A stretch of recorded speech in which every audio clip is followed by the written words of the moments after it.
পূর্ব বর্ধমান জেলার খণ্ডঘোষ ব্লকের সোনিয়া গ্রামের একটি রেল ক্রসিং সম্প্রতি রেল কর্তৃপক্ষের পক্ষ থেকে বন্ধ করে দেওয়া হয়েছে। দীর্ঘদিন ধরে স্থানীয় মানুষ ও চাষিরা এই পথ ব্যবহার করলেও নিরাপত্তার স্বার্থে এই সিদ্ধান্ত নেওয়া হয়েছে বলে জানিয়েছে রেল কর্তৃপক্ষ। স্থানীয়দের দাবি, রেল ক্রসিং এর ওপারেই রয়েছে একটি কবরস্থান। এছাড়াও প্রায় 60 একর কৃষি জমিতে চাষাবাদ হয়, যেখানে পৌঁছতে এই পথই ছিল সবচেয়ে সহজ ও গুরুত্বপূর্ণ যোগাযোগের মাধ্যম। শুধু সোনিয়া গ্রাম নয়, আশপাশের 6 থেকে 7টি গ্রামের কৃষক ও সাধারণ মানুষ এই রাস্তার উপর নির্ভরশীল। রেল ক্রসিং বন্ধ হওয়ার পর প্রথম দিকে চাষিদের মধ্যে উদ্বেগ দেখা দিলেও ঘটনাস্থলে রেল পুলিশ, স্থানীয় পুলিশ এবং স্থানীয় জনপ্রতিনিধিরা উপস্থিত হয়ে তাদের সঙ্গে আলোচনা করেন। প্রশাসনের পক্ষ থেকে আশ্বাস দেওয়া হয়েছে, খুব শীঘ্রই একটি বিকল্প রাস্তার ব্যবস্থা করা হবে, যাতে কৃষিকাজ, কবরস্থানে যাতায়াত এবং সাধারণ মানুষের চলাচলে কোনো অসুবিধে না হয়। চাষিরাও জানিয়েছেন, রেলের নিরাপত্তার বিষয়টি তারা গুরুত্ব সহকারে দেখছেন এবং দুর্ঘটনা এড়াতে রেলের এই পদক্ষেপকে সমর্থন করছেন। তবে তাদের একটাই দাবি, যত দ্রুত সম্ভব বিকল্প রাস্তা তৈরি করে দিতে হবে, কারণ সেই রাস্তা চালু হলে কৃষিকাজ, ফসল পরিবহন এবং এলাকার কয়েকটি গ্রামের মানুষের দৈনন্দিন যাতায়াত অনেক সহজ হবে। এখন এলাকাবাসীর নজর প্রশাসনের পরবর্তী পদক্ষেপের দিকে। প্রতিশ্রুতি অনুযায়ী দ্রুত বিকল্প রাস্তা তৈরি হলে দীর্ঘদিনের এই সমস্যার স্থায়ী সমাধান হবে বলে আশা করছেন স্থানীয়রা। রুয়ে দিলে আমরা সেটা গাড়ি যেতে পারবো না, তাহলে আমাদের চাষের খুবই অসুবিধা হবে। যদি শিয়ারাবাদ দিয়ে আসি, ওরা মুখের কাছে রুয়ে দিলে আর যেতে পারবো না গাড়ি নিয়ে। একজন কেউ রুয়ে দিলে তারপরে বারে আর গাড়ি নামবে না। আমাদের এই কৃষিকাজের হাজার হাজার বিঘে জমি ধরুন নষ্ট না, ফসল হওয়ার ফলে আমাদের খুব অসুবিধা হবে। এবার ধরুন এবার সমস্ত মানুষের এই কৃষির ওপর নির্ভর করছে এইখানে জীবিকাটা। যে ধরুন হ্যাঁ, এবারে ধরুন আমাদের কোয়ের স্টেশনটা থেকে যেতে ওই হাতে ঘুরে গেলে ওই হাতের মুখের কাছে আসতে দিচ্ছে না গো। যদি ওই দিক থেকে একটা রাস্তা আসি এইখান পর্যন্ত শুনে ঢাল পর্যন্ত, কিংবা শেয়ারাবাদ থেকে শুনে ঢাল পর্যন্ত যদি একটা রাস্তা করে দেওয়া হয়, আমাদের খুবই সুবিধা হয়। ধরুন এই যে জমিগুলো আজকে ওনারা যে এসছেন, এসে বলছেন যে ভাই তোমরা যাও, পরে আবার করবে, ব্যবস্থা করবে। এবং আগে ভাবুন তো, ওনারা এইখান থেকে যাওয়ার পর কী খাবে? এই জমিগুলো যদি পড়ে থাকে তাহলে ওনারা কী খাবে? আজকে একজন মারা গেলে আমরা কার উপর দিয়ে নিয়ে যাব? এই এই সামনে যে কবরস্থানটা আছে, কি করে যাব আমরা নিয়ে? এই কবরস্থানটা তো মহানন্দ ব্যবহার করে। এই শুনে গ্রামের কবরস্থান, এটা শুনে কামদেপুরের, শুনে কামদেপুর দুটো গ্রামের কবরস্থান এইখানে তো রেলের পাশেই রয়েছে। তাহলে আমরা যাব কোন দিকে? কীভাবে যাবো? আমার দিকে যদি এই 4 কিলোমিটার ঘুরে যদি কবরস্থানকে আসতে হয়, তাহলে আমরা তো খুব বিভ্রান্তর মধ্যে পড়বো।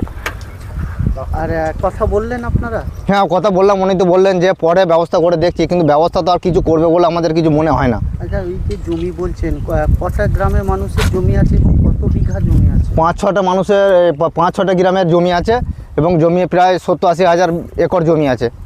70,000 একর? হ্যাঁ, 70,000 একর জমি আছে। গ্রামের মানুষের এখানে আছে সোনিয়া, কামদেপুর, কোয়র, ঝিঁয়ে, চিন্তানপুর, পুরিয়া, কাঁটাপুকুর, জরুল। তাহলে এখন মানে এই তো চাষ চলছে। হ্যাঁ, আর এই পরিস্থিতিতে কি? এই পরিস্থিতিতে আমরা বলেছিলাম এখানে যে সোনামুখী থেকে যে অফিসার এসেছেন তাদেরকে বলেছিলাম যে আপাতত এইখানটা করে একজনকে গেটম্যান দিয়ে আপাতত দিন 10-এর মতো যদি স্থগি রাখা হয়, তাহলে আমাদের খুবই সুবিধা হয়। কিন্তু ওনারা যে ঘিরছেন, এটা তো বৃহৎ একটা যাত্রীদের নিরাপত্তার একটা ব্যাপার থাকে। আর সেই দিক থেকে কি বলবেন? যাত্রী নিরাপত্তার দিক থেকে ঘিরছে, ওরা খারাপ কিছু করে না। কেননা আমাদের মতো চাষিরা ধরুন ট্র্যাক্টর নিয়ে যাচ্ছি, আমরা কিছু দেখছি না, তার জন্য আমরা পেরিয়ে যাচ্ছি। তা আমাদের দুর্ঘটনা যাতে না হয় তার জন্যই ওনারা ঘিরে দিচ্ছেন। আমরা এখন চাইছি হয় আমাদের তলা দিয়ে একটা লেভেল ক্রসিং করে দেওয়া হোক, নাহলে শিয়ারা বাজার থেকে এই সোনিয়া ঢাল পর্যন্ত একটা রাস্তা পার করে দেওয়া হোক। আপনারা এখন কৃষিকাজ করবেন, মানে উপায় কি আছে? কিভাবে করবেন এখন উপায় আমাদের কোনো কিছু উপায় নাই। যদি ওই 2টি গ্রামের মানুষ যদি আমাদেরকে যেতে দেয় ট্র্যাক্টর নিয়ে, তাহলে আমাদের চাষ হবে, আর নাহলে আমাদের জমিগুলো এই হবে। কতটা পথ যেতে হবে?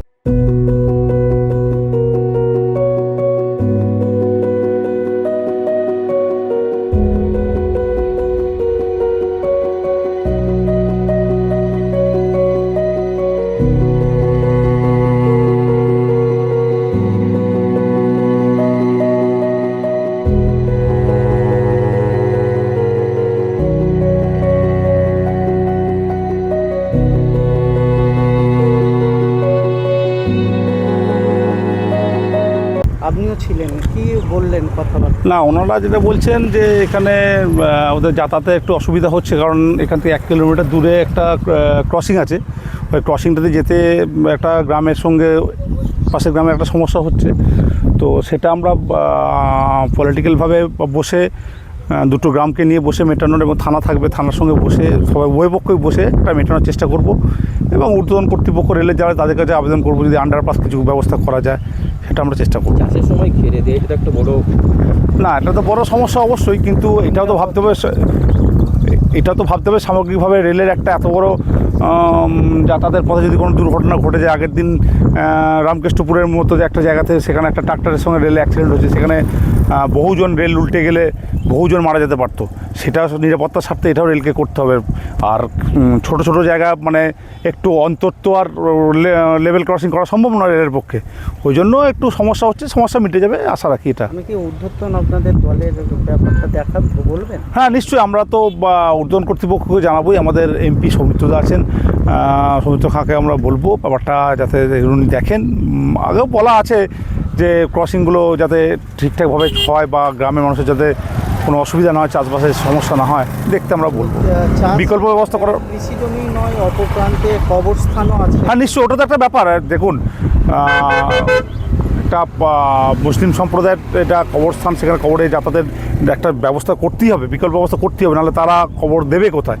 এটার জন্য আমরা আন্তরিকভাবে চেষ্টা করব যাতে দ্রুত এটা সুরাহা করা যায়, যে ব্যবস্থা কিছু করা যায়। শেখ রতনের রিপোর্ট, পিবি নিউজ।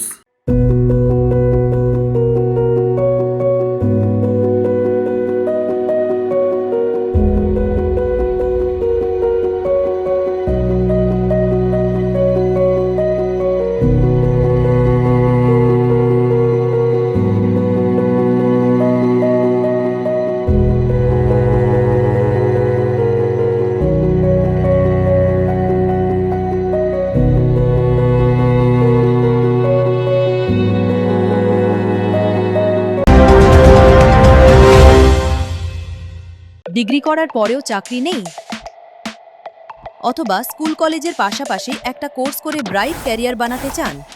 মাল্টিমিডিয়া ইন্ডাস্ট্রিতে রয়েছে প্রচুর ভ্যাকেন্সি ও ভালো ক্যারিয়ার বানানোর সুযোগ। চলে আসুন মুপল